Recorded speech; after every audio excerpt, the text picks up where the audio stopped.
Bonjour à tous, alors voilà les trois questions de logique de ce concours à venir de mai 2016. Alors ça c'est assez difficile quand même pour des élèves de terminale. Alors on va quand même les corriger parce que ça peut être très intéressant. Mais c'est presque des questions qu'il faut traiter vraiment en dernier parce que c'est assez difficile. Alors première question, la 6, une négation de proposition. Alors, quel est le contraire donc de la négation de la proposition suivante? Pour tout x, il existe y appartenant à R tel que x est plus petit que y. Pour que cette phrase-là soit fausse, forcément, il faut, hein, pour que la phrase, la proposition soit fausse, qu'est-ce qu'il faut?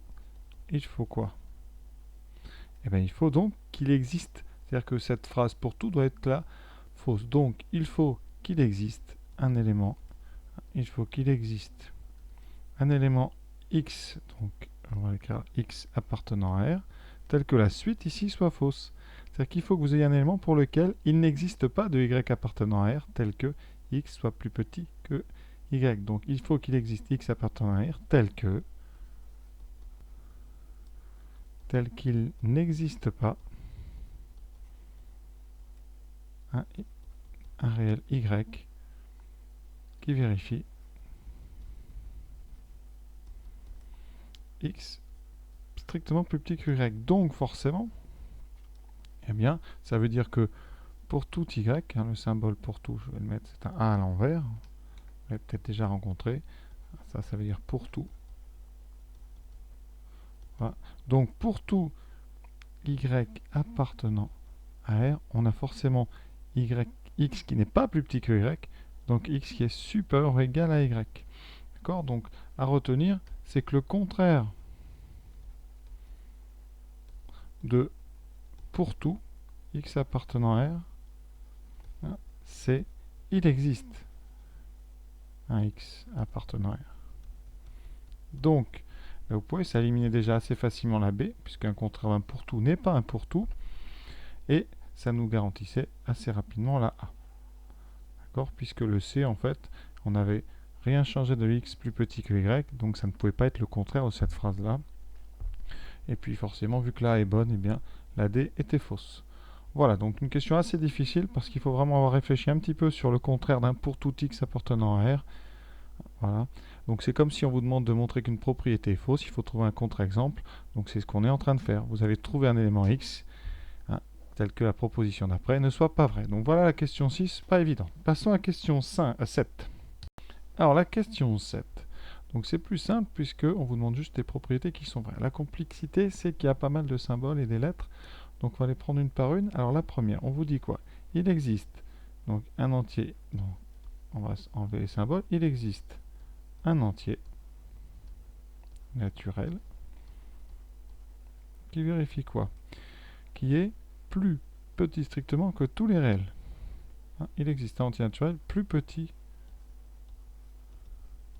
que tous les réels. Est-ce que c'est vrai? Oui, c'est évidemment faux. Hein, div, eh bien vous n'aurez pas d'entier naturel plus petit que.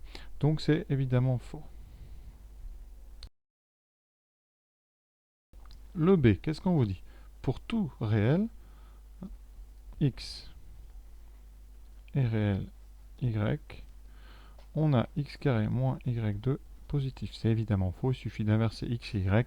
C'est-à-dire qu'il suffit de prendre x par exemple égal à 4, ça fait 4 au carré 16, et prenez un y égal à 5.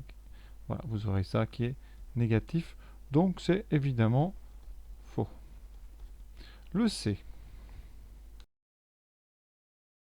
Il existe un réel, donc on va traduire, il existe un réel x tel que, quel que soit y appartenant à R, c'est-à-dire y réel, on est x fois y égale 2. Est-ce que c'est vrai? Eh bien c'est faux pour, par exemple, y égale 0. Si on prend y égale 0, si y égale 0, alors x fois y vaut toujours 0 et donc ne fait jamais 2. Conséquence, eh bien c'est faux. Hein. Il n'y a pas de x pour tout réel, puisque pour le réel y égale 0, vous n'aurez pas de x qui donne le produit égal à 2. Donc forcément, vu que les trois premières sont fausses, la D est donc vraie. Alors on va quand même voir qu'est-ce que nous dit la 2. On vous dit x et y sont des réels quelconques, hein, et ça marche pour tous. Est-ce que x fois y2, c'est y fois x fois y? Oui, ça c'est très évident. C'est tout simplement la commutativité, c'est-à-dire qu'on peut changer l'ordre ici. Vous pouvez mettre le x devant, les deux y à droite, et donc ça donnera x fois y2. Et ça c'est vrai, quel que soit x et y réel, donc pas de souci, celle-là était très simple. Après, il fallait réussir à trouver, à éliminer les trois premières. Parce que parfois, hein, on ne sait pas trop forcément lesquelles sont évidentes. Donc on peut perdre beaucoup de temps sur une petite question comme ça. Donc à éviter quand même malgré tout. Question 8. Question 8. Parmi les 4 propositions suivantes, laquelle est fausse? Ça c'est très compliqué. Alors on va regarder celles qui paraissent le plus simple. Celle comme ça de loin qui paraît simple, c'est la D. On va la regarder. Est-ce que la D est vraie? Pour tout x appartenant à R, donc pour tout réel, si on a x égale 0, x plus 1 fois x moins 1 fois x égale 0, ça c'est évidemment vrai. Vous voyez, ici vous aurez un produit ici, vous aurez ce x là qui vaut 0, donc le produit fera bien 0. Donc on élimine tout de suite déjà la D. Alors on va aussi évacuer la première, hein, parce que les deux autres, il y a des lettres epsilon ici et nu, donc on va faire attention. La première, donc si x est strictement positif, son inverse est strictement positif. Ça c'est évident. Hein. D'accord. Si vous prenez un nombre strictement plus grand que 0 en l'inversant, eh bien il sera toujours strictement plus grand que 0. Le signe ne change pas quand on inverse. Hein. Donc conséquence ici, hein, le petit a est vrai. Il nous reste donc deux propositions à étudier, un peu compliquées, hein, parce que vous avez des lettres ici, grec, epsilon et nu, hein, des choses assez bizarres. Alors, hein, celui qui peut être intéressant, c'est le C, parce que vous avez ici un inverse. Vous avez un inverse et on vous parle ici de x réel quelconque. Hein, donc un petit souci ici qu'on peut voir assez vite, hein, c'est qu'est-ce qui se passe si x est égal à 0. Si x égale 0, alors 1 sur x n'existe pas. Donc déjà, vous ne pourrez pas considérer cette égalité, donc forcément la C est fausse. Voilà, juste à cause de l'inverse de 0, ça c'est pratique. Alors elle est fausse pour d'autres raisons après pour les autres, mais on ne va pas travailler ça, ça serait un petit peu compliqué. C'est vraiment un travail après ça post-bac. Voilà, donc là on pouvait trouver assez rapidement avec l'idée d'inverser un nombre nul, ça n'existe pas, donc forcément la C n'a pas de sens si x égale 0. Donc question 8, vous voyez c'était faux pour la C. Alors là, les trois questions là de logique, vous voyez, c'est quand même très compliqué pour les élèves de terminale, parce qu'il y a beaucoup de symboles déjà, et quand même, c'est pas des choses qu'on fait tous les jours au lycée. Donc j'espère que ça vous a un petit peu éclairé, hein, mais vraiment attention à ce genre de questions, ça peut être une perte de temps vraiment énorme, surtout dans ce genre de concours où c'est plutôt le temps qui joue que la... Hein, vraiment passer ces questions-là au départ, si vraiment après vous avez le droit d'en passer 15, puisque vous avez 45 réponses à donner sur 60.